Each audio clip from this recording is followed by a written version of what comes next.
Boss, nakahanap na po kami ng babae na pwede mong anakan. Pumirma na po siya ng kontrata.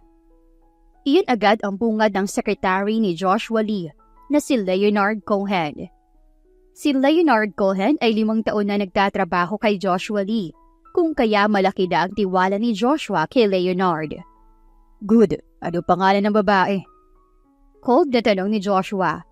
Gusto niyang malaman kung sino ang babaeng naglakas loob na pumayag na maging surrogate mother kapalit lamang ang 1 milyon. Si Joshua Lee ay isang CEO na gustong-gusto na magkaroon ng anak. Takot itong magpakasal, kung kaya pinili na lamang niya na mag-hire ng surrogate mother. Angela Marino, sir. Sagot naman agad ng kanyang secretary. Napataas naman ang kilay ni Joshua. Sounds like an angel, huh? Bulalas nito sa kanyang sarili at saka napailing. Sa kabilang banda naman, nag-e-enjoy si Angela sa 1 milyon na kanyang natanggap. Friend, saan mo naman nakuha yung pera na pinamili natin dito, Aber? Tanong ng kaibigan ni Angela habang naglilibot sila sa mall, bit-bit ang maraming paper bag. Mumisi naman si Angela sa kanya. Diyan lang sa tabi-tabi. May dumating kasi na swerte kaya tinanggap ko na. Nanlaki naman ang mata ng kaibigan ni Angela na si Francine Hidalgo. Parang hindi ko gusto yung ngiti mo, ha? Anong swerte ba yung sinasabi mo? Tanong ng kanyang kaibigan. Basta, akin na lang yun. Importante, masaya tayo ngayon. Tingnan mo, ang dami nating nabili. Nakangising sabi pa niya. Napailing na lamang si Francine. Kapag ikaw napahamak dahil dyan, ay nako, ewan ko na lang talaga. Chill ka lang. Kilala mo naman ako, di ba? Matapang yata ako. Pagmamalaki pa niya, napaikot na lamang ng mata ang kanyang kaibigan dahil sa inakto niya. Matapos nilang mapagod kaka-shopping, ay pumasok naman sila sa Jollibee para kumain. Pagkatapos nilang kumain ay umuwi na agad sa kani-kanya nilang tinutuluyan. Nang makarating si Angela sa kanyang apartment na kanyang tinutuluyan, ay agad naman siyang humiga. Ganito pala ang feeling kapag mayaman. Lahat ng gusto mo, nabibili mo. Sabi pa ni Angela sa hangin habang nakangiti. Kinabukasan, nagising si Angela ng maaga dahil sa paulit-ulit na katok mula sa labas ng kanyang apartment. Kahit inaantok ay pinili niya pa rin buksan ito para tingnan kung sino ang maagang nambubulabog sa kanya. Ano ba? Ang aga-aga good morning, sir.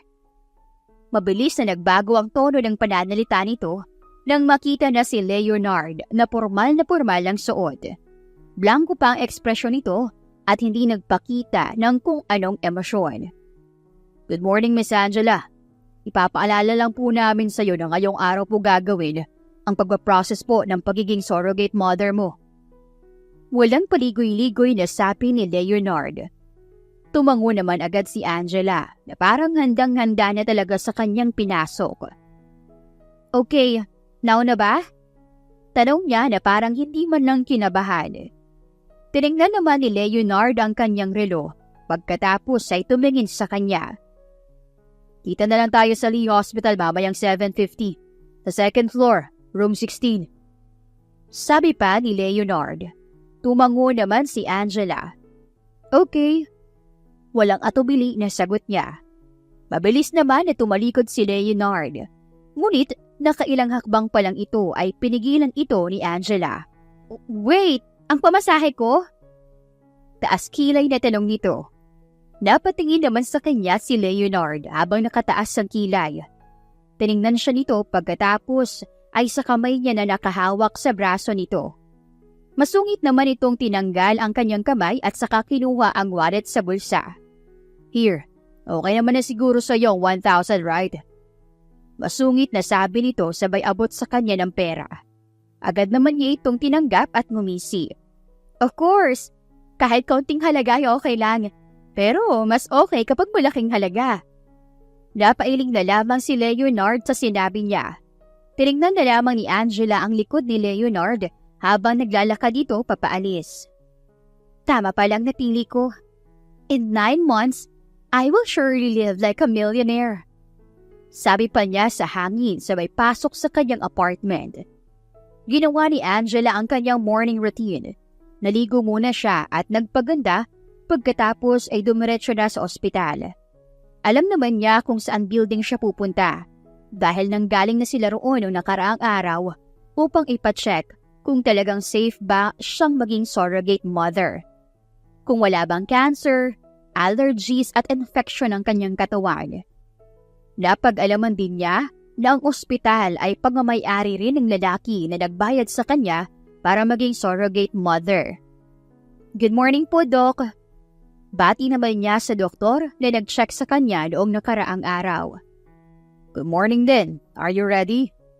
Tanong pa nito at tumayo. Ngumiti si Angela nang abot hanggang tenga. Yes, Doc. Ready na po. Gusto ko yung fighting spirit mo. Anyway, pumasok na tayo sa loob para masimulan na natin kaagad. Sabi pa ng doktor. Wait, walang magbabantay sa akin? Hindi ba magpapakita sa akin ang amo nyo? Kulot noon na tanong niya. Busy po ang boss namin, ma'am. Hindi po siya makakapunta. Sagot naman ng doktor. Napasimangot naman agad si Angela. Gusto pa naman niyang makilala kung sino ito. Okay. Nagkibit balikat na sabi ni Angela. Iniisip niya na baka sa susunod na punta niya sa ospital ay baka makikita na niya ito. Nang matapos ang procedure, ay agad naman na bumangon sa kama kung saan siya nakahiga. Mabilis niyang hinawi ang kurtina. Bumungad naman sa kanya si Leonard. Nandito ka na pala. Bulalas pa ni Angela sa pagkabigla. Obviously. Piloso po naman na sagot nito. Napalabi naman si Angela at saka umupo sa sofa. Leonard, we're done. Pwede na siyang umuwi. Sabi pa ng doktor. Good. Ako nang bahala magsabi kay sir. Sabi naman nito. What about me? Wala ba akong gagawin? Singit naman ni Angela sa dalawa dahilan para mapatingin ang mga ito sa kanya. Just take care of yourself. Hindi lang to basta-bastang pinasok mo. Kapag may mangyari sa bata habang nasa sinapupunan mo, ikaw ang mananagot. Ikaw ang magbabayad. Seryosong sabi pa ni Leonard, dahilan para mapalunok si Angela. She lang naman kayo. Matagal na akong independent kaya wag kayong mag-alala. Kaya ko naman ang sarili ko eh. Sagot naman niya at saka pilit na ngumiti. Hindi pinapakita na siya ay kinakabahan. Mabuti naman. Huwag na huwag kang magkakamali na gumawa ng kalokohan. Bilin pa nito. Tumango naman si Angela. Alam ko po, sir. Pagkalipas ng ilang linggo, after niyang pumunta sa ospital, ay nararamdaman na niya ang pagkahilo. Minsan ay naduduwal pa siya. Mabilis na denial na ni Angela ang numero ni Leonard pagkatapos niyang dumuwal sa lababo. Napansin naman ni Leonard ang pag-on ng kanyang cellphone kung kaya agad niya itong tiningnan. Nang makitang si Angela ang tumawag, ay agad siyang lumingon kay Joshua. Sir, tumawag po si Ma'am Angela. Pag-iimporma pa ni Joshua. Mabilis naman na napatigil si Joshua sa pagtatype at saka tumingin kay Leonard. Give me your phone. Ako nakakausap. Sabi pa ni Joshua. Agad naman na binigay ni Leonard ang kanyang cellphone kay Joshua. Sir, I'm pregnant now. Marami kasi akong symptoms na naranasan nitong nakaraang araw. Kagaya na lamang po ng pagsusuka, pagkahilo. Okay. Tipid na sagot ni Joshua. Walang kaalam-alam si Angela na ang kausap pala niya ay si Joshua Lee, ang ama ng batang kanyang dinadala. Okay? Yun lang ang sasabihin mo? Hindi makapaniwala na tanong ni Angela. Narinig naman ni Angela ang pagbuntong hininga ni Joshua sa kabilang linya. Fine. What do you want? Napangiti naman agad si Angela sa tanong nito. Money. Kailangan ko ng pera pambili ng pagkain at vitamins. Demand pa ni Angela. Napataas naman agad ang kilay ni Joshua. Binigyan na kita ng 1 milyon, di ba? Sir, Bayad po yun sa akin eh. Iba naman po yung bayad sa daily needs ng bata. Dahilan pa ni Angela, dahilan para mapailing si Joshua. Gold digger. Sabi pa ni Joshua sa kanyang sarili. Padalan kita ng 5K every week. Okay na ba yun sa'yo? Pagtatanong pa ni Joshua, napangisi naman agad si Angela. Imagine, 5K every week tapos wala naman siyang gagawin kundi bilhin ang mga gusto niya at humilata lang sa kama. Okay naman, basta every week walang palya? Pagtatanong pa nito, oo, walang palya. Sagot naman ito, hindi na malaya ni Joshua na napangiti na bala siya dahil sa pagiging makulit nito. Mabuti naman, sige, bye na. Pakisabi na lang sa amo mo na yung 5K ko every week ha. Pahabol pa nito bago binaba ang tawag. Napailing na lamang si Joshua dahil doon. Agad na nilingon ni Joshua si Leonard. Leonard. Yes sir. Sagot naman ni Leonard nang tawagin siya ni Joshua. Magpadala ka ng 2 kasambahay sa bahay na binili ko kahapon. Dalhin mo si Angela roon para doon ka muna titira habang pinagbubuntis niya ang anak ko. Utos pa ni Joshua sa kanyang secretary na si Leonard. Sabay abot ng cellphone nito. Alin po rin sa 2, sir? Yung sa tapat lang ng building natin o yung nasa Batangas? Tanong naman ni Leonard, sabay kuha ng cellphone. Yung malapit lang dito para madaling mabantayan. Sagot naman ni Joshua. Tumango naman agad si Leonard. Noted, sir. Sa pang 10 minuto ay may mga tauhan na ni Joshua na kumatok sa labas ng pinto ng apartment ni Angela. Sino kayo? Kinakabahan na tanong ni Angela. Armado kasi ang mga ito at ang lalaki pa ng katawan. Mga tauhan po kami ni Mr. Lee, Bob. Inuutusan niya po kami na kunin kayo para dalhin sa bahay na kanyang binili. Diretsyong sagot naman ang head ng security team. Napatangu-tango naman si Angela na tila hindi pa makapaniwala. Okay, pumasok muna kayo sa loob at ihahanda ko muna mga gamit ko. Ayaw niya pa sa mga tauhan ni Joshua. Sa labas na lang po kami maghihintay, ma'am. Diretsyong sagot pa nito. Hindi naman pinilit ni Angela ang mga ito at pumasok na lang ulit sa loob. Iniwan na lamang niya ang pintuan na nakabukas dahil kung sakaling maiinitan man sila ay pwede lang silang pumasok kagad. Hindi naman inabot si Angela ng 30 minutes sa pag-iimpake. Tapos na po ako, tara na po! Magiliw na sigaw ni Angela na halata namang excited. Mabilis naman na pumasok ang mga tauhan ni Joshua sa loob upang kunin ang mga gamit niya. Habang nasa sasakyan, seryoso lang ang tingin ng mga ito maliban kay Angela na panay ngiti. Hindi na makapaghintay na makarating sa bahay na kanyang tirahan. Kuya, yung bahay na titirhan ko, akin na po ba yun? Pamabasag ni Angela sa katahimikan. No, doon ka lang titira habang ikaw ay nagdadalang tao. 1 buwan after mo makarecover sa labor, aalis ka na. Sagot ng lalaki na hindi man lang tumitingin kay Angela. Napasimangot naman si Angela dahil sa sagot nito. Panandalian lang pala. Bulong niya sa kanyang sarili. Pagkarating nila sa bahay, ay agad namang tumulo ang laway ni Angela dahil sa pagkamangha. Bumungad kasi sa kanya ang 2-story na bahay na may fountain sa gitna at may swimming pool pa. Dito ba ako titira? Pagtatanong pa ni Angela habang nagniningning ang kanyang mga mata. Wala siyang kamalay-malay na pinapanood na pala siya ni Joshua sa footage ng CCTV. Tumango naman ang head ng team. Yes, ma'am. Halos mapatalon na si Angela sa sobrang tuwa. Siya pa ang unang bumukas ng pinto habang nakasunod lang sa kanya ang mga tauhan ni Joshua. Pagpasok nito sa loob ay mas lalo namang namangha si Angela. Yari kasi sa ginto at tilak lahat ng mga gamit sa loob. Welcome to my new home! Pag-welcome pa niya sa kanyang sarili, sabay upo sa sofa. Pagkatapos ay niyakap ang malambot na unan. Inaamoy-amoy pa niya ito na para bang pinakikiramdaman kung gaano kamahal ang unan na yon. Ma'am, aalis na po kami. Lahat po ng gamot niyo ay nasa silid niyo na po. Ang kwarto mo po ay ang pinakaunang kwarto sa kanang bahagi. Pag-iimporma pa sa kanya ng tauhan. Tumango naman agad si Angela at ngumiti ng matamis. Okay kuya, maraming salamat po. Tumango naman ang mga ito, sabay talikod. Sinilip pa ni Angela sa bintana ang mga ito kung nakaalis na ba.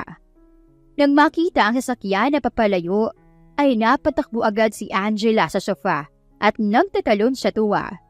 Wala siyang kamalay-malay na bawat sulok ng bahay ay mayroong CCTV na nakakonekta sa cellphone ni Joshua. Dahil sa excitement, ay agad na tinawagan ni Angela ang kanyang kaibigan na si Francine. Yes? Napangiwi na lang si Angela sa pagiging masungit nito. Cold naman ni Ferson. Meron ka ba ngayon? Pag-ibiro pa ni Angela. Kahit na hindi niya ito nakikita, ay ramdam niya na agad ang pag-irap nito. Huwag mo akong inisin, Angela ha. Pagod ako ngayon. Nagtitimpi na sagot ni Francine. Bakit? Nakailan ka ba kagabi? Biro ulit ni Angela. Kung suntukin kaya kita ng matahimik ka riyan. Masungit na sabi ni Francine. Dahilan para matawa ng mahina si Angela. Wait, parang may mali. Dagdag pa nito. Why? Napansin mo rin pala ang pagiging masaya ko today? Natatawang sabi pa niya. Anong mayroon? Seryoso na tanong ni Francine. Wala naman. Gusto lang sana kitang imbitahan dito sa bahay ko para mag-swimming at mag-relax. Nakangiting sabi ni Angela. Napataas naman ang kilay ni Francine. Ewan ko sa'yo, Angela. Pinagluloko mo na naman yata ako. Saan bang swimming pool dyan? Ang liit-liit na nga ng space. At minsan nga, hindi pa umaabot sa bahay mo yung tubig. Mulakhak naman si Angela sa naging tugon nito. Noon yon, pero ngayon, hindi na. Basta punta ka na lang. Send ko sa'yo yung location. Atat na sabi niya sabay baba ng tawag. Agad naman na sinend ni Angela kay Francine ang location. Ayaw pa sana itong puntahan ni Francine. Ngunit dahil nag-aalala siya ay pinuntahan na lamang niya ito. Gaya ng reaksyon ni Angela, nalaglag din ang panga nito nang makita ang bahay. Dahil nasa labas pa ng gate si Francine, ay agad niyang tinawagan si Angela. Buti na lang at agad din itong sinagot ni Angela. Gaga! Pinagluloko mo na naman yata ako eh. Ang laki-laki ng bahay na to eh. Bungad ni Francine kay Angela. Sobrang taas pa ng boses nito, dahilan para mapatingin sa kanya ang mga guards. Napalunok naman agad siya nang makita ang papunta ang mga guards. Excuse me ma'am, ikaw po ba yung kaibigan ni Ma'am Angela Marino? Kanumpa ng security guard kay Francine, dahilan para mapataas ang kilay niya sa gulat. Ako nga po. Okay, pwede na po kayong pumasok. Naghihintay na po si Ma'am Angela sa loob. Sabi pa ng security guard. Nalaglag ang panga ni Francine nang buksan ng security guard ang gate. Hoy gaga! Ano to? Kinakabahan na bulong ni Francine.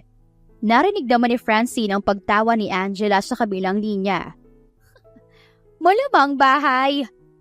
Pilosopo pa na sagot ni Angela. Napairap na lamang si Francine. Nakita naman niya na bumukas ang main door at iniluwa roon si Angela na nakangisi. Nakasuot pa ng mamahalin na damit, kaya binabana niya ang tawag. Hoy, ano to? Tanong agad ni Francine nang makalapit siya kay Angela. Nagkibit balikat si Angela.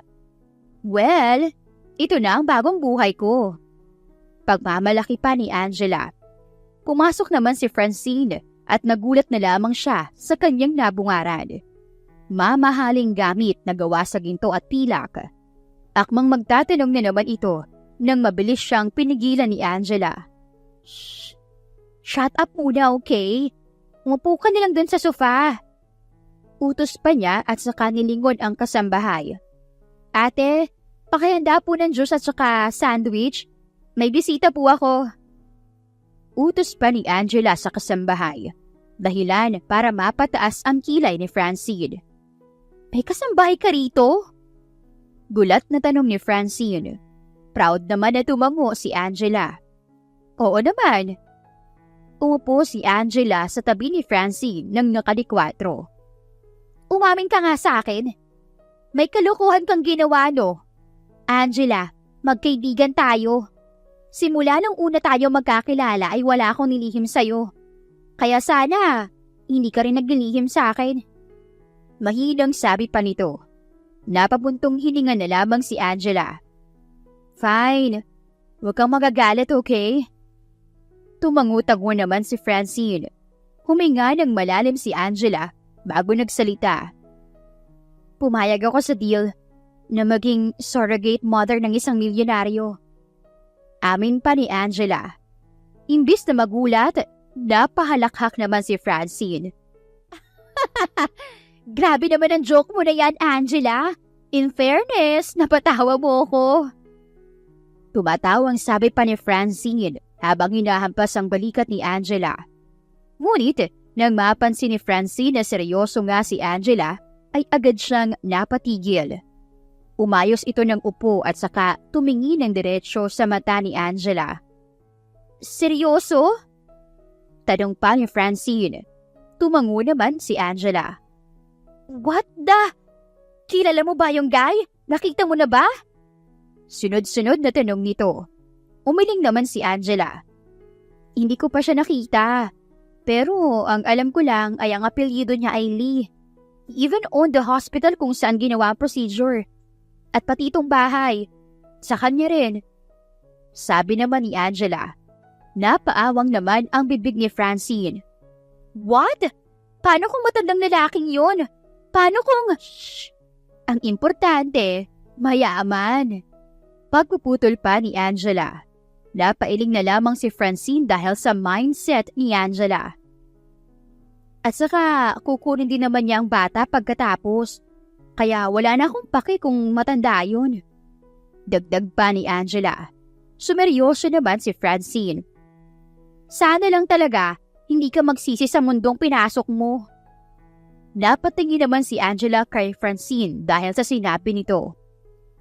Hindi ako magsisisi, Francine. Alam mo naman kung anong status ng buhay ko nun, di ba? Halos gumapang na ako sa gutom. Siguro naman, ito na ang pagkakataon na umangat ako. Na ako naman ang titingalain ng mga taong mababa ang tingin sa akin. Mahinang sabi ni Angela.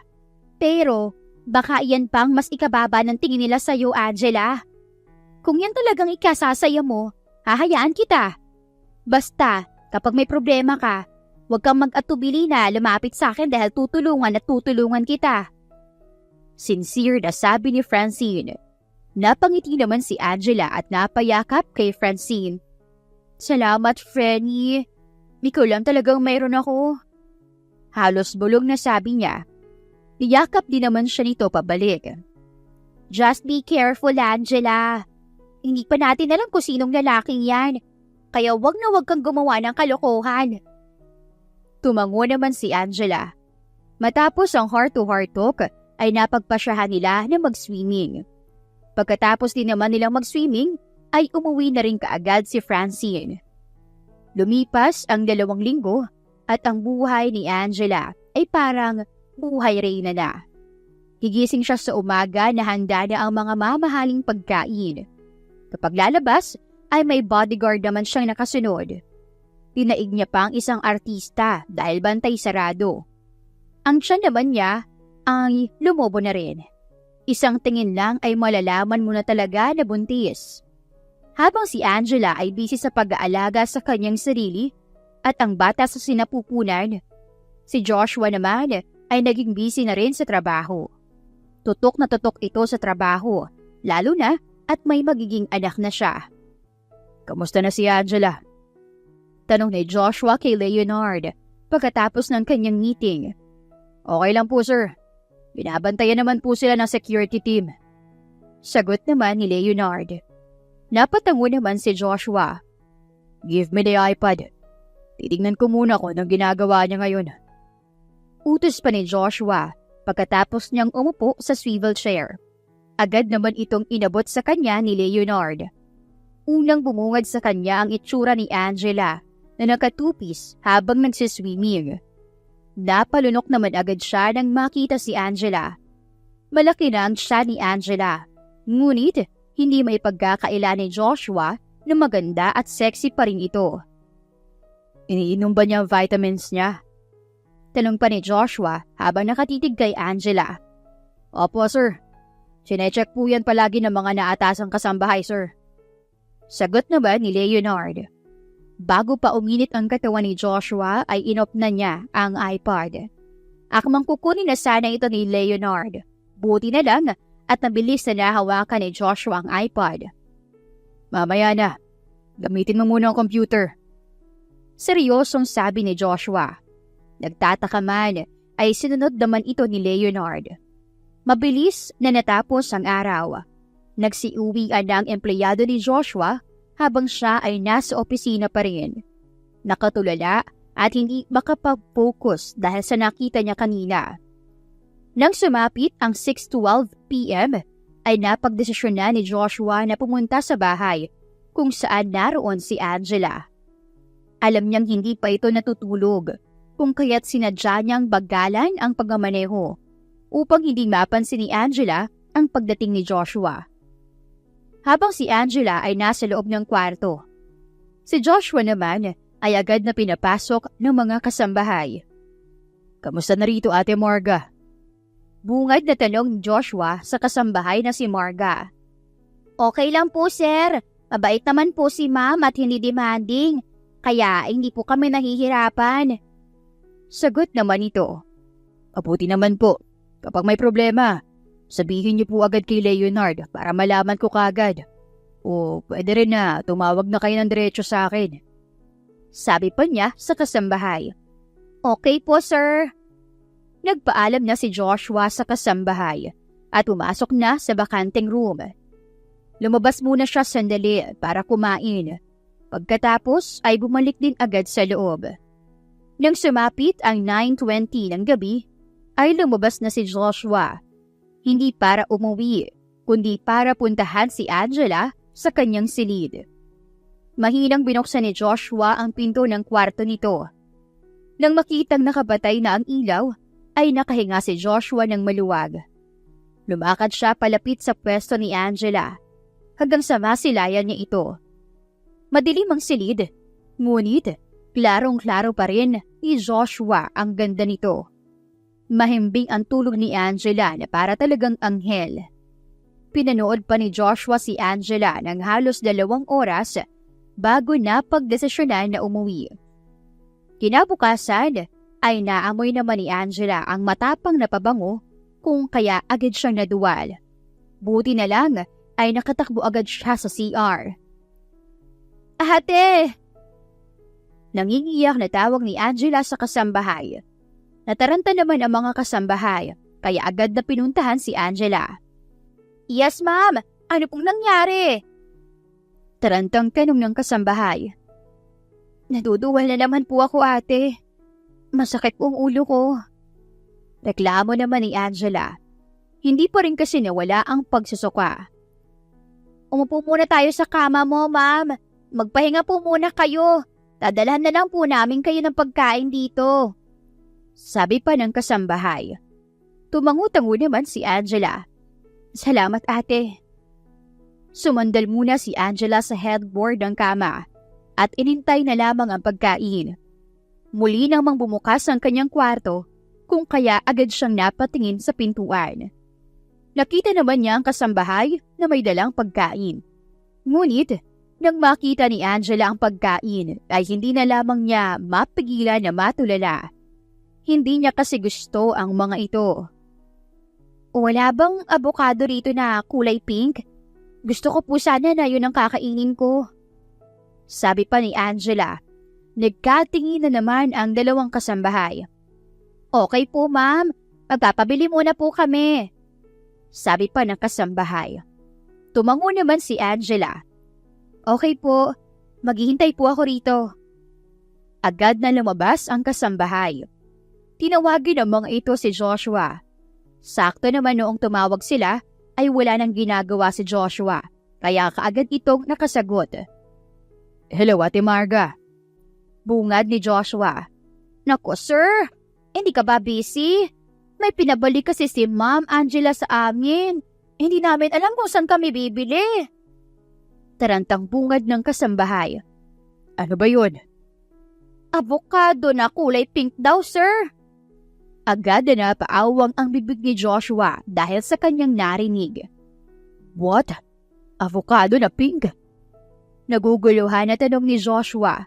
Opo, sir. Hindi nga po namin alam kung mayroon bang ganoon. Kaya tumawag na po kami kagad sa inyo. Baka alam niyo po. Sabi pa ng katulong. Ate, nag-i-exist ba yan? Tanong naman ni Joshua at napasa po sa noo. Hindi ko rin alam, sir. Sige po, sasabihin ko po kagad kay Ma'am Angela na wala. Mabilis na binaba ng kasambahay ang tawag at saka muling bumalik sa kwarto ni Angela. Ma'am, wala pong avocado na pink, ma'am. Violet at green lamang po.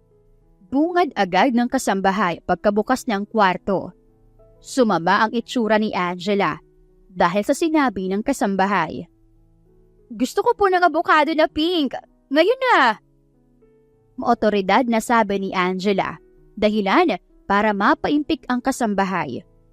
Napatangu-tangu naman ang kasambahay dahil sa kaba. Sige ma'am, mag-aana po kami. Sagot nito at saka peke ng umiti. Muling tumawag ang kasambahay kay Joshua. What is it again, Ate Marga? Bunga ni Joshua na malapit ng mainis. Sir, nagpupuminit po. Gusto talaga niya ng avocado na pink. Tarantang sagot ng kasambahay. Dapasa po na lamang si Joshua sa kanyang noo. Gawan mo na lang ng kahit ano, ate, basta avocado. Hindi naman siguro yan maarte para hindi iinom kapag hindi pink. Sagot naman ni Joshua. Hindi pwede, sir. Naglilihi na yata si Ma'am Angela kaya ganun. Kailangan kung anong gusto niya, bibilhin talaga dapat. May chance kasi na makunan siya kapag hindi natin naibigay ang gusto niyang kainin o yung pinaglilihian niya. Paliwanag naman ng kasambahay. Napasupo si Joshua sa kanyang noo. Sige. Subukan kong kontakin ang mga kakilala ko na may farm. Kinontak agad ni Joshua ang mga kakilala niya na may farm inside and outside the Philippines. Lahat sila ay nagsasabi na wala, maliban na lang sa kakilala niya na may farm sa Portugal. Isang basket naman ang in-order ni Joshua para kay Angela. Bitbit ang tray kung saan nakapatong ang avocado ay pumasok ang kasambahay sa kwarto ni Angela. Ma'am, ito na po ang request nyo. Sabi pa ng kasambahay. Nabuhayan naman ang loob si Angela nang makita ang avocado. Nakahinga rin ng maluwag ang kasambahay nang makita ang reaksyon ni Angela. Wow! Ang cool talaga kapag pink. Saan niyo po nabili yan, ate? Usisa pa ni Angela. Sa ibang bansa lang po, ma'am. Kaya po natagalan. Sagot pa ng kasambahay na pinipilit ang sarili na hindi mautal. Talaga? Baka bukas mayroon pa. Bili po kayo ulit, ate. Sabi pa ni Angela, dahilan para mapakagat labi ang kasambahay. Hindi man lang ito nag-iisip na sa ibang bansa pa galing ang prutas. Okay, ma'am. Nag-aalangan na sagot nito. Masaya namang kinain ni Angela ang avocado habang nilalagyan ng condensed milk. Akala nila ay doon lang magtatapos ang paghihirap nila sa paghahanap ng gustong kainin ni Angela. Ngunit, nagkakamali sila. Ate, ayoko na po ng ganyan tubig. Nakakasakit po ng lalamunan. Mas masarap siguro kapag galing sa Mount Everest. Sabi pa ni Angela, dahilan para malaglag ang panga ng kasambahay. Maging si Joshua na nanonood sa CCTV footage ay napaawang din ng labi. Nagbibiro ba siya? Hindi makapaniwala na bulalas ni Joshua. Nagkatinginan ang dalawang kasambahay. Ma'am, malayo po yun, pero gusto ko pa rin doon. Pagpuputol naman ni Angela. Sige ma'am, kukuha po kami roon. Nag-aalangan naman ang sagot ng kasambahay. Nakita naman ni Joshua ang paglabas ng kasambahay sa dining area. Ilang minuto lang ay nakatanggap agad siya ng tawag mula sa kanila. Ate, ako na pong bahala. Magpapadala po ako riyan ngayon. Bungad naman agad ni Joshua. Nakita naman niya ang paghinga ng maluwag ng mga ito. Sige sir, salamat. Maghihintay na lang po kami. Matapos ang tawag, ay agad na tinawagan ni Joshua ang kakilala niya na nakatira malapit lang sa Mount Everest. Hi bro, what's up? Bungad ng kaibigan ni Joshua. Hi bro, may tanong lang sana ako. Spill, ano ba yan? Bibong tanong ng kaibigan ni Joshua. Nakatira ka pa rin ba malapit sa Mount Everest? Seryoso na tanong niya. Yes, why? Kahit hindi nakikita ni Joshua, ay alam niya na nakakunot ang noo nito. May kakilala kasi ako na gusto raw uminom ng tubig na galing sa Mount Everest. Baka pwedeng makasuyo. Oh, who is that? Ang rare naman yata ng trip ng taong yan at talagang sa Mount Everest pa. Natatawang sabi pa nito. Kaya nga hindi rin kasi namin pwedeng tanggihan. Baka naman pwedeng makasuyo. Magpapahanda sana ako ng 50 galon ng tubig mula roon. Kami nang bahalang kukuha. Pakiusap pa ni Joshua. Sure, wala namang problema. Kailan mo ba kukunin? Pagtatanong pa nito. Ngayon sana. What? Agad-agad? Gulat na tanong nito. Oo, kailangan Napabuntong hininga na lamang ang kanyang kaibigan, sabay sabi ng, Okay. Pasalamat ka, balakas ka sa akin. Thank you bro. Natutuwang sabi niya. Agad na binaba ni Joshua ang tawag. Sunod naman niyang tinawagan ay ang kukuha ng tubig. Gamit naman sila ng shopper kung kaya hindi sila mahihirapan. Nang maging successful ang pagkuha ng tubig, ay agad naman itong pinadala ni Joshua sa bahay niya. Muli na naman niyang kinuha ng kanyang tingin sa CCTV upang makita ang reaksyon ni Angela. Ma'am, ito na po ang tubig na na-request mo po. Sabi pa ng kasambahay, sabay abot kay Angela ng isang baso ng tubig. Agad naman itong tinanggap ni Angela at saka tiningnan ng mabuti, pagkatapos ay inamoy pa. Galing po talaga yan sa Mount Everest, ma'am. Pinakuha po yan ni Sir Lee roon para lang po sa inyo. Sabi pa ng kasambahay. Nakita naman ni Joshua ang pag-akyat ng dugo ni Angela sa pisngi. Dahilan para mapangiti siya. Ganun ba? Nakakahiya naman. Sabi pa ni Angela. Ang paglilihi ni Angela ay agad din na natapos. Balik normal na ulit ang pagkain na kinakain niya. Kadalasan ay mga veggies pa. Nasa loob lang ng kwarto si Angela. Hindi siya makagalaw ng maayos sapagkat ang tiyan niya ay malaki na. Bukod pa rin yan ay nilalagnat din siya. Hindi naman niya kaya pa na tawagin ang mga kasambahay. Tinatamad siya. Napansin naman ito ni Joshua, kaya agad siyang umalis sa kondo na kanyang tinutuluyan para puntahan si Angela. Pinapasok naman agad siya ng security guard. Pagpasok niya sa bahay, ay bumungad naman sa kanya ang dalawang kasambahay na nakaupo sa sofa habang seryoso na nanonood ng TV. Nang makita naman ng mga ito si Joshua, ay mabilis pas 4:00 na napatayo ang dalawa. Good evening, sir. Napadalaw ka, sir. Bungad pa ng kasambahay na si Marga. Yeah, I just want to check kung okay lang siya. Sagot naman ni Joshua. Napatango naman ang kasambahay. Nasa loob ng kwarto na po si ma'am, sir. Pinainom na po namin siya ng gamot na reseta ng doktor kanina, sir. Tumango naman si Joshua. Okay, pupuntahan ko muna siya sandali. Pakidala na lang ng tubig sa taas para kapag nauuhaw siya, maaabot lang niya kagad. Utos pa ni Joshua. Tumango naman ang kasambahay. Okay, sir. Susunod na po ako, sir. Agad na pinuntahan ni Joshua si Angela. Hindi na nag-atubili pa si Joshua na tingnan ang CCTV kung tulog na ba o hindi si Angela dahil malapit na ring mag 9 p.m. Usually kasi ay natutulog na ito, wala pang 8:20 p.m. Ngunit sa pagbubukas ni Joshua sa pinto, ay bumungad agad sa kanya si Angela na nakaupo sa kama, kaharap ang lamesa kung saan nakapatong ang lampshade. On ang lahat ng ilaw kung kaya kitang-kita ni Joshua si Angela. Natigilan naman si Angela dahil sa biglaan na pagpasok ni Joshua. Sino ka? Kunot noon na tanong ni Angela. Sorry, maling kwarto pala napasukan ko. Sabi pa ni Joshua at hindi pinansin ang tanong ni Angela. Mabilis itong tumalikod at akmang lalakad na sana nang biglang nagsalita si Ate Marga. Sir, okay na po ba si Ma'am Angela? Tanong pa nito na walang kaalam-alam na gising si Angela.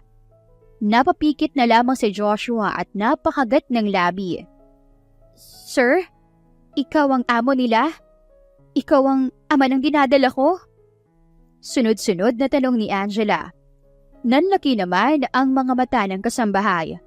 Hindi kasi nito alam na gising pa si Angela. Humarap na lamang si Joshua kay Angela. Hi Angela. Nice to finally meet you. I'm Joshua Lee. Formal na pagpapakilala ni Joshua sa kanyang sarili at saka inabot pa ang kamay para makipag-shake hands. Nagulat naman si Angela. Hindi niya mapigilan na matulala sa itsura ni Joshua. Ang akala kasi ni Angela ay matanda na ang amo nila.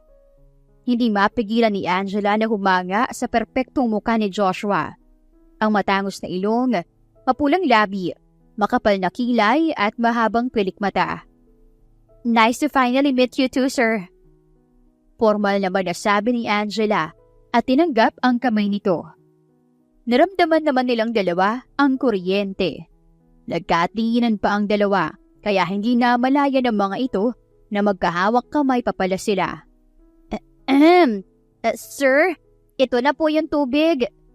Singit naman ang kasambahay. Napabalik naman sa ulirat ang dalawa dahil sa ginawa ng kasambahay. Mabilis na tinanggal ang kamay pagkatapos ay nag-iwas ng tingin. Pakilapag na lang sa table ate. Utos pa ni Joshua. May iuutos ka pa ba, sir? Tanong pa ng kasambahay matapos ilapag ang dala na tubig. Umiling naman si Joshua. Wala na ate, pwede na kayong matulog. Napangiti naman agad ng malaki ang katulong sa sinabi ni Joshua at agad na umalis. Iniwan silang dalawa na walang inikan. Kung hindi mo mamasamain, bakit ngayon ka lang nagpakita? Pamabasag ni Angela sa katahimikan. Tumingin si Joshua kay Angela. Work. Busy ako sa trabaho ko. Napatango-tango naman si Angela. Nako, umupo ka muna. Mukhang galing ka pa naman sa trabaho. Yeah. Dumiretso na kagad ako rito. Nakita ko kasi na parang may gusto kang kunin o abutin. Sagot naman ni Joshua. Nanlaki naman ang mata ni Angela. What?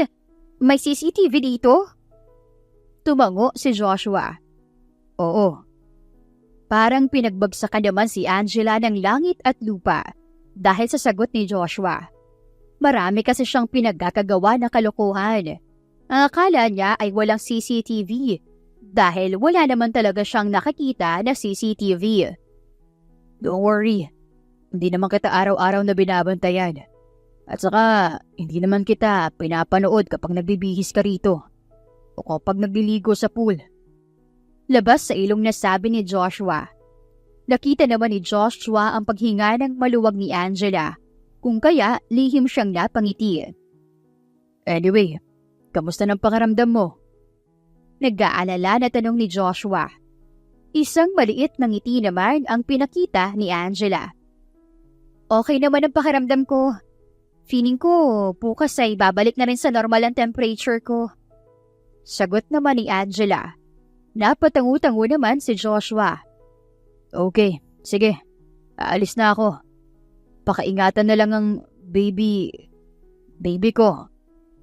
Biling pa ni Joshua at napaiwas ng tingin. Nakaramdam naman si Angel ng kaunting kirot sa dibdib dahil sa sinabi ni Joshua. Alam naman ni Angela na binayaran siya nito, pero hindi pa rin niya maiwasan na masaktan. Sige. Dahil sa nangyari, ay halos gabi-gabi na dumadalaw si Joshua. Habang tumatagal, napapalapit na rin ang loob nila sa isa't isa. Sa tuwing nagpapacheck up si Angela, ay sinasamahan siya ni Joshua. Bagay na ikinatuwa niya kahit pa bulag sila. Marami pang mga staff sa ospital si Joshua na nagsasabi kay Angela na bagay raw sila. Ngunit hanggang ngiti na lang si Angela. Ayaw niyang magsalita o patulan ang pinagsasabi ng mga ito at baka iba ang masabi niya. 9 na buwan na ang lumipas. Nakapanganak na si Angela. Isang healthy na baby girl. Pareho na natuwa ang dalawa. Ngunit sa tuwing naaalala ni Angela na hindi niya makakasama ang kanyang anak, ay parang pinipiga na ang puso niya. Ngayon, nasa bahay pa rin siya ni Joshua. Nagbabantay at nagpapadede sa kanyang anak. Nag-advise kasi ang doktor na dapat raw makaranas ang baby ng breastfeeding kahit 1 buwan man lang. Ma'am, kumain na po kayo ng dinner. Pagtatawag pa ng kasambahay sa kanya. Nasa kwarto siya kasama ang kanyang anak na mapayapang natutulog sa kanyang kama. Hindi maiwasan ni Angela na mapaiyak. Every time na tinitingnan niya ang kanyang anak, ay naaalala niya kung gaano siya katanga dahil pumayag siya sa deal.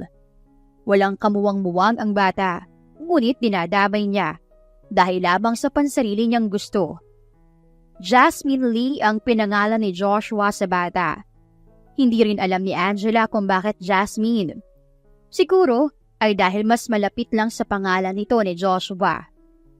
Bago pa humagulgol ay agad na pinunasan ni Angela ang luha sa kanyang mata.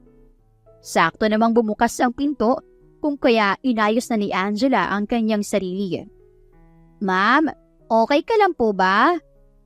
Nag-aalala na tanong ng kasambahay.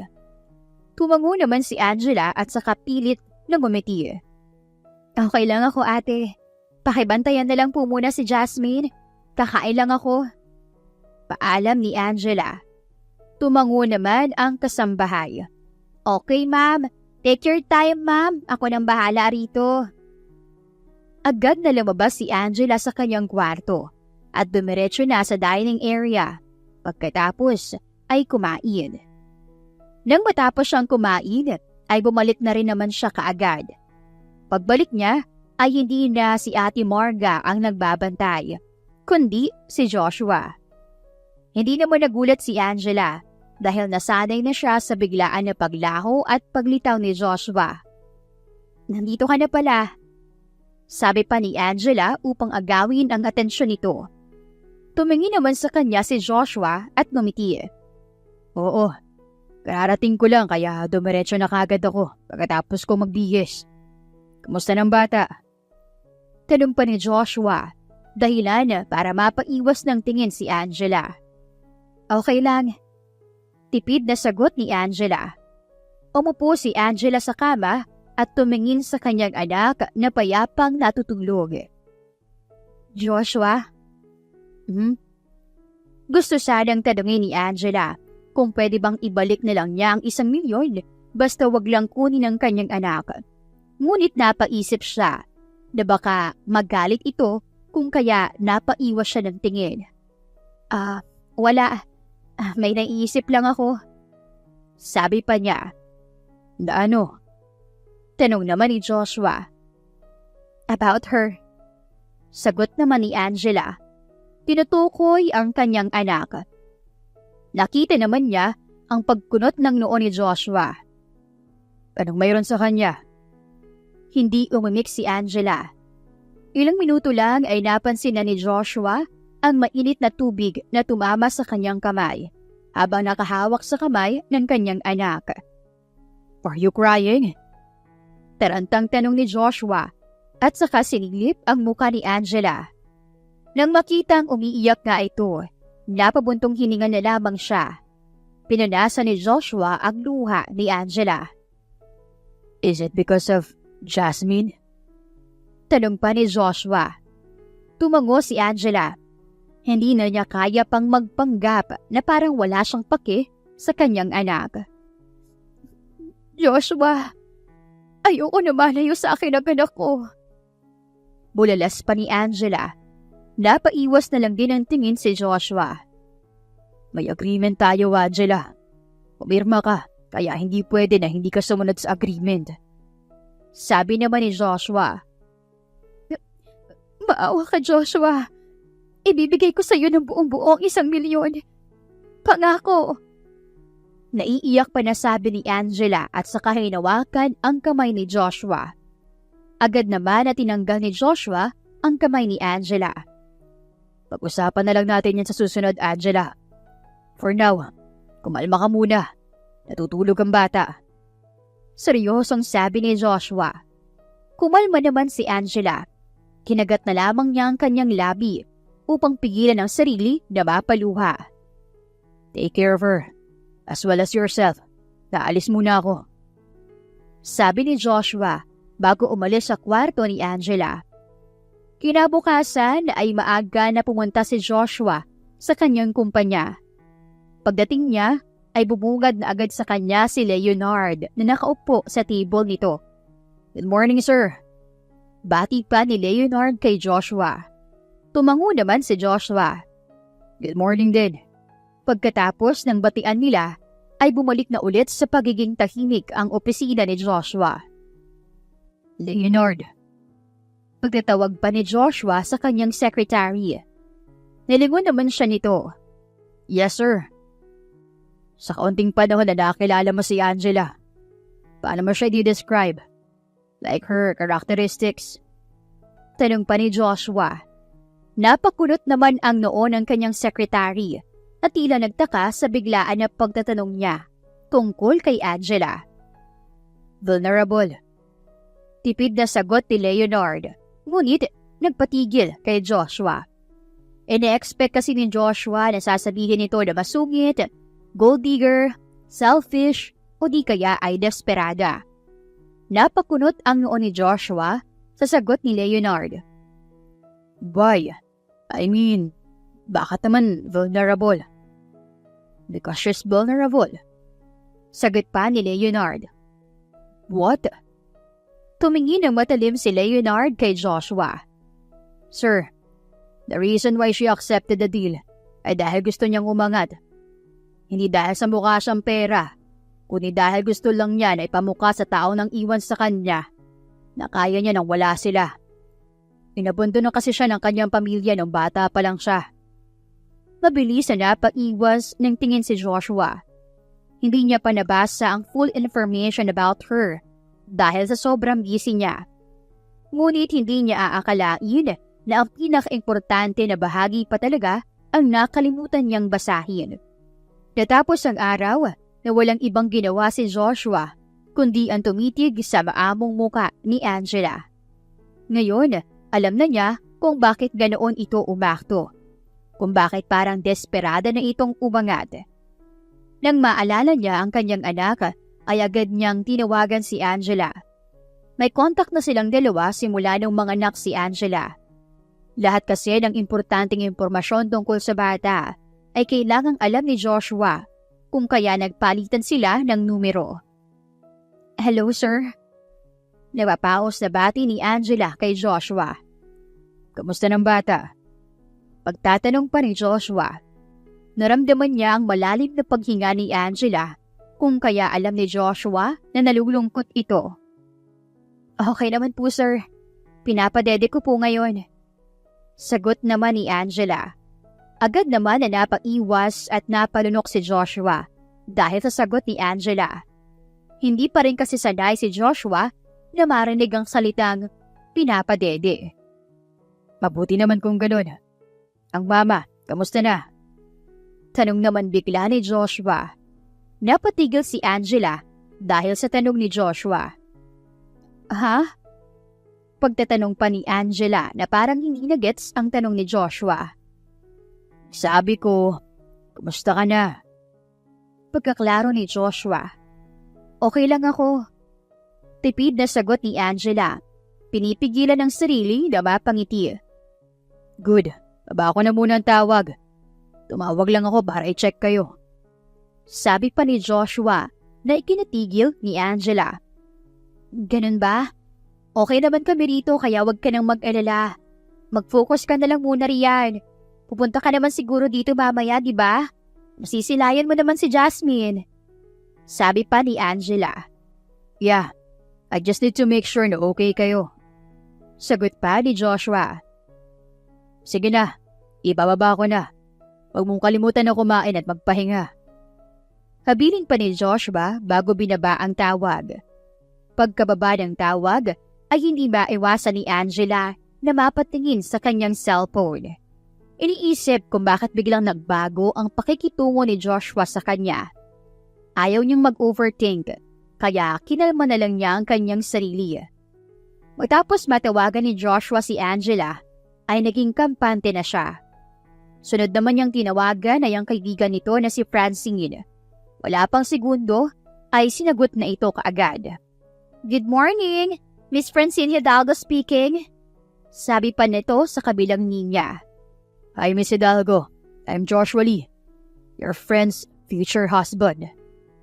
Pakilala pa ni Joshua, ngunit agad naman siya nitong binabaan ng tawag. Nailayo naman niya agad ang kanyang cellphone dahil doon. Napailing na lamang siya dahil sa pagiging masungit ng kaibigan ni Angela. Akmang tatawagan niya ulit ang kaibigan ni Angela nang makita niya ang sekretary niya na nakakunot ang noo. Leonard. Pagtatawag pa ni Joshua sa kanyang sekretary. Yes sir. Tanong ng sekretary niya at saka mabilis na tumayo at lumapit sa kanya. Tawagan mo nga ulit ang kaibigan ni Angela na si Francine. Feeling ko kasi magkasundo kayo. Sabi pa ni Joshua, dahilan para mapataas ang kilay ni Leonard. Sungit talaga. Bulong pa ni Joshua sa kanyang sarili. Agad naman na tinanggap ni Leonard ang cellphone.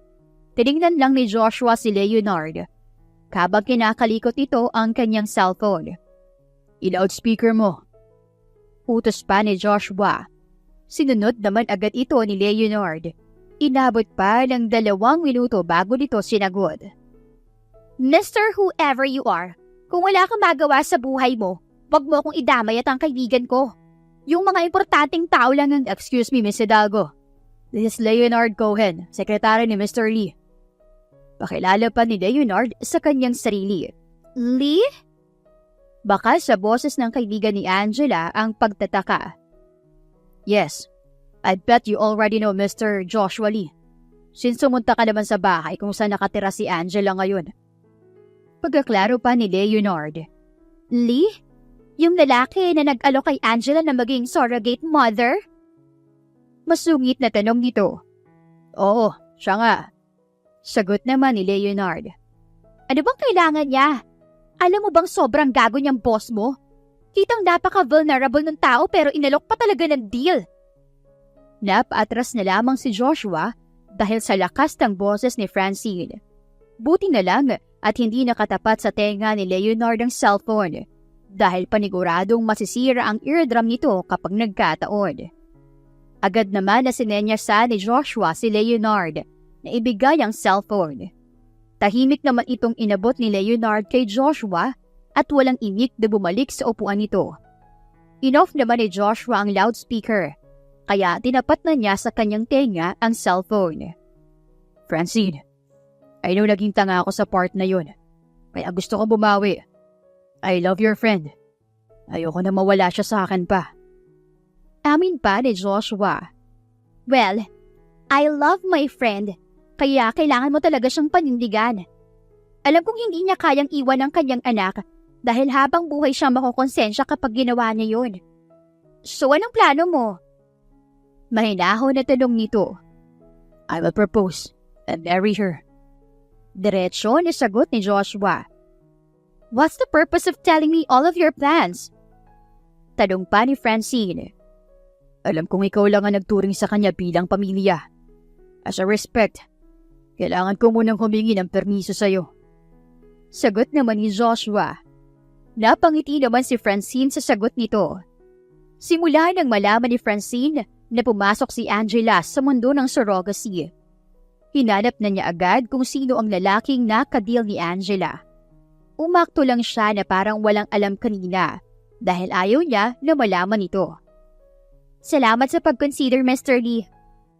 Sincere naman na sabi ni Francine. Maraming salamat din, Miss Hidalgo, for taking good care of her. Sobrang bait mo na kaibigan. Sabi pa ni Joshua. Alam ko, at sa lahat ng kaibigan ko, tanging si Angela lang ang hindi nag-take advantage sa akin. That's why mahal ko siya. She's very strong. Kahit sa sobrang dami niyang pinagdaanan, ay hindi siya sumuko. Mahalata talaga sa tono ng pananalita ni Francine kung gaano siya ka-proud kay Angela. Kaya sana, alagaan mo siya ng mabuti, Mr. Lee. Kapag may mangyaring masama sa kanya, hindi talaga kita uurungan, kahit pamayaman ka. Pagabanda pa ni Francine, napangiti na lamang si Joshua. I'll take note of that, Miss Hidalgo. Salamat. Binabana ni Joshua ang tawag. Napasandal na lamang siya sa kanyang upuan at saka napangiti. Matapos ang trabaho, ay dumiretso na si Joshua sa kanila upang ipaalam sa kanyang pamilya ang tungkol sa kanyang anak at kay Angela. Anak, buti naman at umuwi ka na. Namiss ka na namin. Isang mainit na yakap ang sumalubong kay Joshua mula sa kanyang ina at ama. Oo ma, namiss ko kayo eh. Magiliw pa na sabi ni Joshua. Napailing na lamang ang kanyang ama habang ang kanyang ina ay napangiti. Ginulo pa ang kanyang buhok na parang bata. Sakto at tapos na naming ihanda ang pagkain. Halika na, kumain na tayo. Aya pa ng kanyang ina at mabilis siyang hinila. Nagpahila na lamang si Joshua sa kanyang ina habang ang kanyang ama ay nakasunod lang sa kanya. Pagpasok ni Joshua sa dining area, ay hindi mabilang na pagkain ang sumalubong sa kanya. Nagtataka pa siya dahil parang pinaghandaan ang pagdating niya. Ma, bakit ang daming pagkain? Takang tanong ni Joshua. Tumawa naman ang kanyang ina. Alam ko na kasi na uuwi ka ngayon. Napataas naman ang kilay ni Joshua. Ha? Paano mo nalaman, ma? Well, dahil na naman sa instincts niya. Sagot naman ng kanyang ama, dahilan na para mapatingin siya sa kanyang ama. Napailing na lamang si Joshua. Pinangunahan ng kanyang ina ang pagdarasal. Habang nasa hapag, tahimik lang naman ang lahat. Ma, pa. Pagtatawag pa ni Joshua ng pansin sa kanyang magulang. Iyas anak? Sabay na tanong ng kanyang ina. May anak na ako. Amin pa ni Joshua. Imbes na magulat ay isang malakas na halakak lang ang narinig ni Joshua mula sa kanila. Nag-appear pa ang kanyang ama at ina. Ang galing mo naman na magbiro, anak. In fairness, may bagong joke ka na naman na natutunan ngayon. Sabi pa ng kanyang ina. Ma, seryoso kasi. Nakangusong sabi ni Joshua. Seryoso naman ako ah. Natatawang sabi ng kanyang ina. Anong seryoso natatawa ka nga. Ang lalim kasi ng joke mo. Natatawang sagot na naman ng kanyang ina. Sumimangot na lamang siya at hindi na pinansin ng kanyang ina at ama na tumatawa. Seryoso talaga? Gulat na tanong ng kanyang ina nang hindi niya ito pinansin.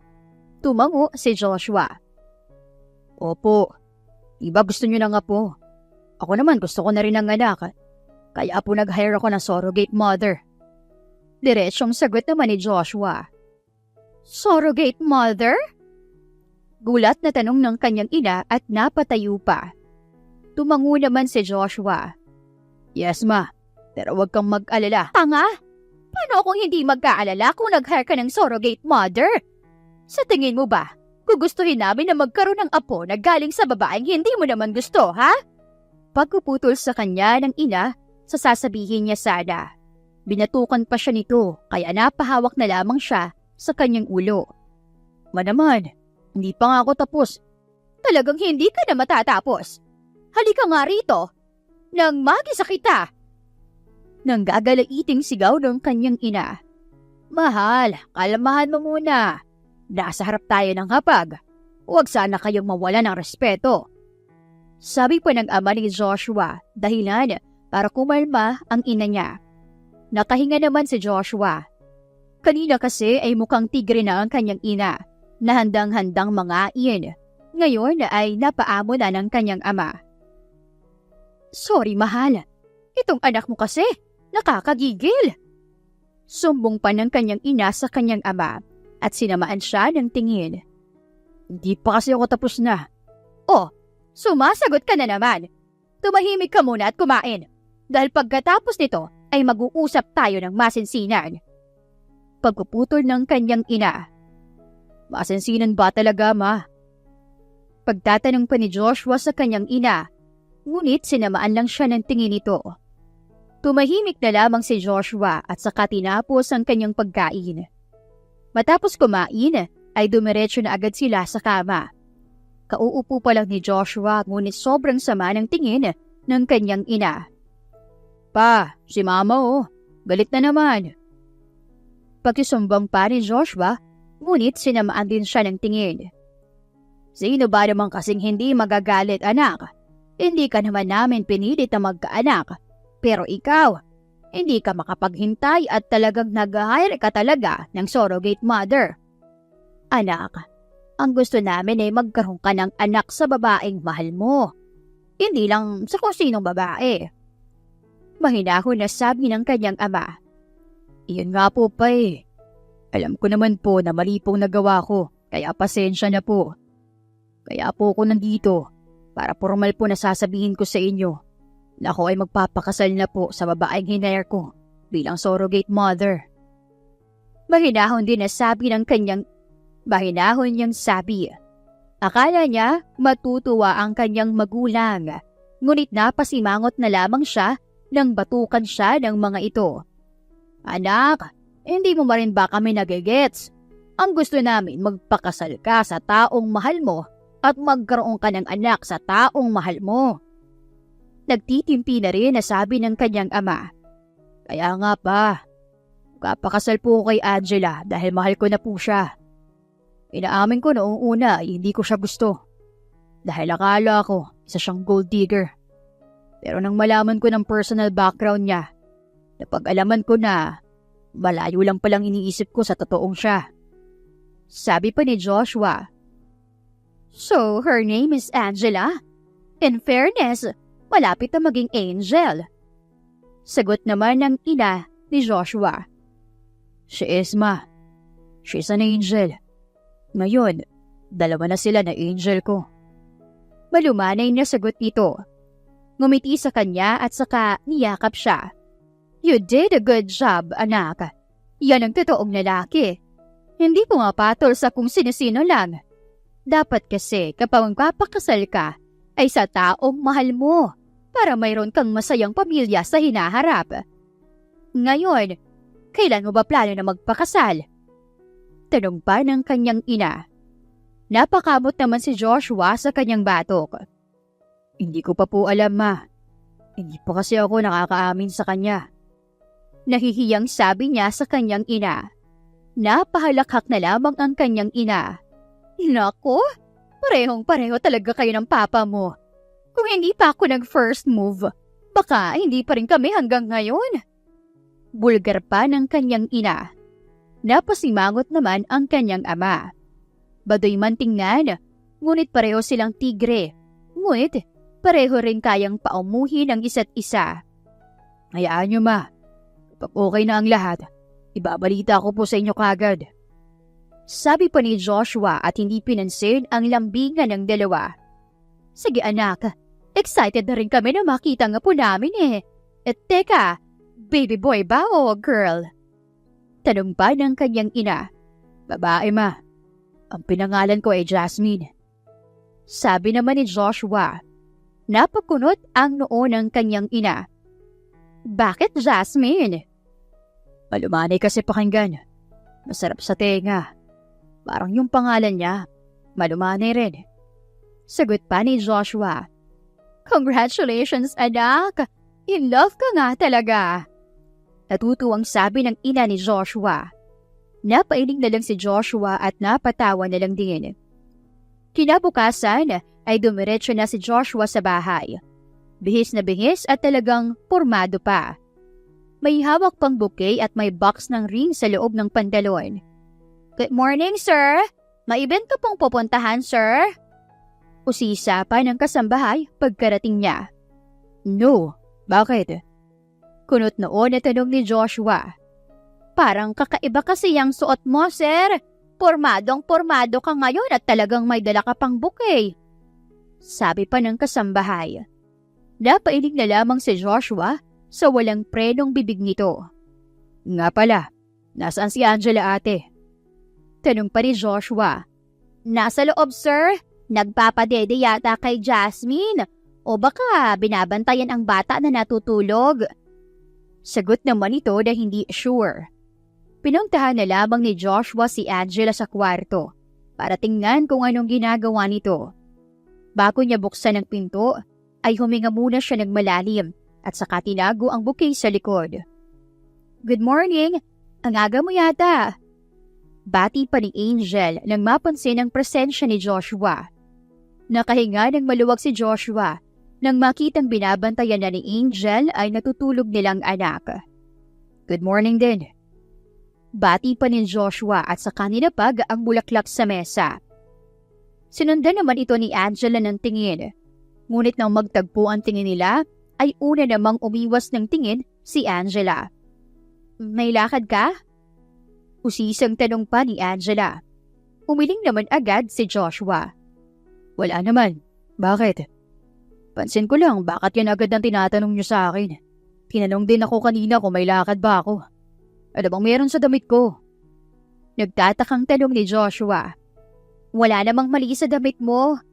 Yung bulaklak kasi na bitbit mo. Parang may pupuntahan ka ng event. Sagot naman ni Angela. Napaiwas ng tingin si Joshua. Angela, yan tungkol sa napag-usapan natin noong nakaraang araw. May alok ako sa'yo. Pag-iiba pa ng usapan ni Joshua. Napatunghay naman si Angela. Ano, hayaan mo ko na makasamang anak ko? Halata ang pag-asa sa mukha ni Angela. Tumango naman si Joshua at saka ngumiti. Oo, hahayaan kita, pero sa isang kondisyon. Sagot pa ni Joshua. Ano? Pakasalan mo ko. Diretsyong sagot ni Joshua. Napaawang naman ang bibig ni Angela dahil sa gulat. Alam kong nagulat ka.